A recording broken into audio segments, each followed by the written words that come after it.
ఈ ప్రశాంతమైన గ్రామంలో ఒక ప్రమాదకరమైన రహస్యం దాగి ఉందా? ఇది రామాపురం గ్రామం.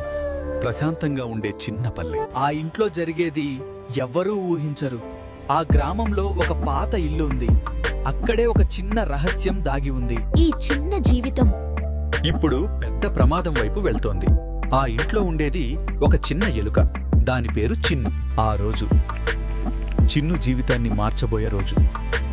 చిన్ను రోజంతా తిండి కోసం ఇల్లంతా తిరుగుతూ ఉంటుంది. ఇదే చిన్ను చేసిన పెద్ద పొరపాటు. One day, a small hole was found in the rice bag in the kitchen. కానీ అది ఒక్క శబ్దంతో ముగిసిపోయే ఆనందం. కానీ ఆ ఆనందం ఎక్కువసేపు నిలవలేదు. చిన్ను వెనకాల ఒక నీడ కదులుతోంది. ఇప్పుడు ఒక ప్రాణం కోసం పోరాటం మొదలవుతోంది. అది ఒక బూడిద ఎలుక. మున్ని దూకడానికి సిద్ధంగా ఉంది. చిన్ను ఎలా తప్పించుకుంటుంది?